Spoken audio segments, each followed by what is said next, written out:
കാലുവേദനയെ വളരെ സാധാരണമായി കാണരുത്. അത് സത്യത്തിൽ ഒരു വാർണിംഗ് സൈൻ ആയിരിക്കാം.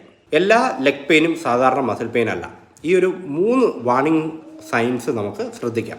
ഒന്ന്, നടുവിൽ നിന്ന് കാലിലേക്ക് വേദന ഇറങ്ങുന്നുണ്ടെങ്കിൽ, അത് പ്രത്യേകിച്ച് ഒരു കാലിലേക്ക് മാത്രം റേഡിയേറ്റ് ചെയ്യുന്ന പടരുന്ന വേദനയാണെങ്കിൽ അത് നെർവ് സംബന്ധമായിട്ടുള്ള നാഡീ സംബന്ധമായിട്ടുള്ള പ്രശ്നങ്ങളുടെ ഒരു ലക്ഷണമാകാം. 2, മരവിപ്പ് അല്ലെങ്കിൽ ടിംഗ്ലിംഗ് സെൻസേഷൻ, മരവിപ്പ് അങ്ങനെ പറയാം.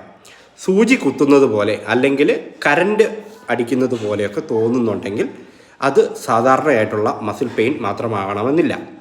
3, കാലിന് ബലക്കുറവ് തോന്നുന്നുണ്ടെങ്കിൽ, അതായത് ഇപ്പോൾ പടി കയറാനായിട്ടുള്ള ബുദ്ധിമുട്ട്, കാല് ഏന്തി വലിഞ്ഞ് നടക്കുക അല്ലെങ്കിൽ വലിച്ചു നടക്കുക അങ്ങനെ തോന്നുന്നുണ്ടെങ്കിൽ, കാൽപാദം ഉയർത്താനായിട്ട് ബുദ്ധിമുട്ട് തോന്നുന്നുണ്ടെങ്കിൽ, ഇങ്ങനെ തോന്നുന്നുണ്ടെങ്കിൽ അത് വൈകിക്കരുതെന്നുള്ളതാണ് എൻ്റെ ഒരു സജഷൻ.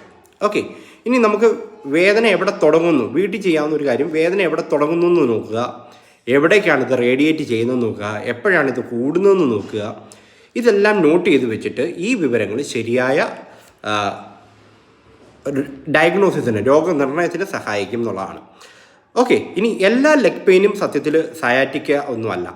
പക്ഷേ ചില പെയിൻ കൃത്യമായിട്ടും അതിൻ്റെ വാർണിംഗ് സൈൻസ് നമുക്ക് തരുന്നുണ്ടായിരിക്കും. നിങ്ങളുടെ കാലുവേദന ദിവസങ്ങളായിട്ട് ഇങ്ങനെ തുടരുകയോ മരവിപ്പോ ബലക്കുറവോ അങ്ങനെ വരുന്നുണ്ട് റിപ്പീറ്റഡ് ആയിട്ട് വരുന്നുണ്ടെങ്കിൽ കൺസൾട്ടേഷൻ ബുക്ക് ചെയ്യാം. ലിങ്ക് ബയോയിലുണ്ട്.